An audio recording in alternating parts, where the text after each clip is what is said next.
This is your busiest time of the year, isn't it? It's supposed to be. Uh-oh.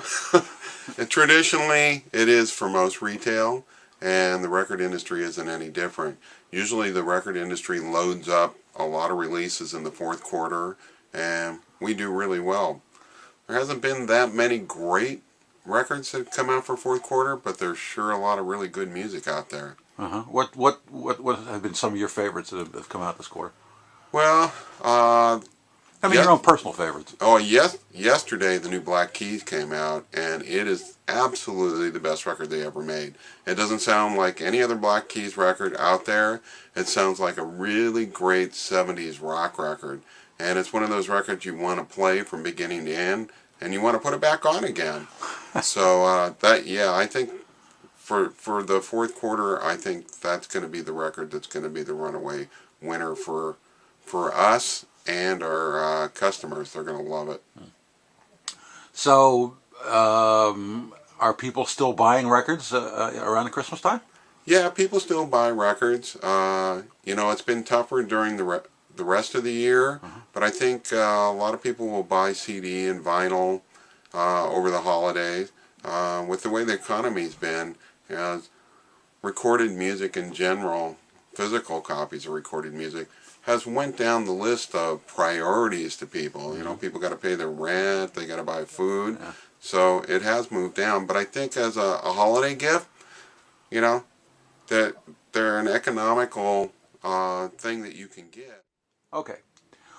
Well, looking back over the year, Terry, how would you assess this year in Portland and Oregon music? There was a lot of great local music out this year. Some of my favorite was the DeLorean Unfazed record. Is probably my favorite local record of the year. Viva Voce's latest album, amazing, just incredible. The Wild Flag record, really, really good. The King is Dead by the Decemberists is probably going to make a lot of top 10 lists across the country. In fact, I saw the Pace list the other day and had 3 Oregon records on there, including the Decemberists, the Wild Flag, and Blitzen Trapper, another really, really great record that came out this year. I think they were either just on Letterman or going to be on Letterman. Yeah, they're going to be on Letterman. Yeah. That's good. And let's not forget the Sally Ford record. Right. Sally Ford record was a really fun record, and a lot of good things happened to that band this year, and they made it onto Leno this year, and I think Letterman also. And how about in live music? What really a couple of concerts that really stick out in your mind that you went to? Well, probably one of my favorite in-store performances we had here was the DeLorean record release party last January. It was absolutely incredible. The Strange Tones at the Waterfront Blues Festival this year was a really good one. If you went to the Dave Albin and Los Straitjackets show at the Aladdin this year, you probably got one of the best shows you could have possibly seen. And what was so great about that show, I was with a friend there that hates drum solos. And there was drum solos in both of those sets, and he absolutely loved those drum solos. I mean, because these people didn't play those long, drawn-out drum solos that all sound the same. This had a lot of the old jazz, Gene Krupa kind of drum solos interweaved into what they were doing, and it came off really, really great. People in Portland tend to be either one of two things, either self-effacing or self-congratulatory, sometimes both at the same time. When you travel all over the country, what do you hear from people about the Portland music scene? Oh, no, it's very well respected. And it's not just the alternative rock scene here, it's the jazz scene here, the blues scene here. You hear a lot of respect for the musicians that live in this town. People like Portland as a city, but when they come here, they find this little friendliness between all the artists in this town too. there's a lot of cross-pollination of playing in this town. There's a lot of artists that get together. You know, when you look at a group like Minus Five, where you got Scott McCoy and you got the Decemberists and you got all these other guest people that are local artists that get drawn into the project to make this really cool record. That's a really great thing to see. So should we be optimistic about the future of Music Millennium?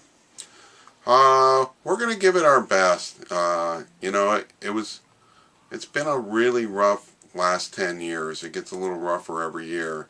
You know, one of my friends from Louisville, Kentucky had probably one of the top 10 best record stores in the country. And, you know, 4 or 5 weeks ago, he shut down. Wow. We run into those kind of dilemmas ourselves, too. We're trying to be a little bit smarter each time. We look at our financials and try to figure out things that we can cut back without cutting back the service, the selection of the store. But sometimes it gets to be tough. I talk to a lot more creditors these days than I care to talk to. You just revamped your online sales, didn't you? Tell me about that. Yeah, we sell a lot of stuff online these days, and it's really a lot of used stuff that doesn't sell here in the local marketplace. Huh. There doesn't seem to be a demand for, but has a demand in Iowa or India or Pakistan. You know, we do a lot of international business actually with used stuff. We don't have our new inventory in the same channels as we do. We do have all our inventory online and people can buy from us, but we've never done a lot of business online with new product. But used product, we've done really well with. Well, what are you looking forward to this year? The upcoming in the first quarter. Boy, you know, I'm just hoping we're going to get another great year of music. Yeah. Even though the music industry has been on the decline for the last 10 years, the one great thing that always comes out every year is a lot of great records and a lot of great new artists and a lot of great records by, you know, some of our favorites. There's always going to be great music out there. There's always going to be a great live scene out there. I mean, we're so blessed in this town with you wouldn't even have to go out and see any of the national acts because we have so much great local talent here in our town. But between the two, I mean, you can go out and see music every night and never see everything that you want to see.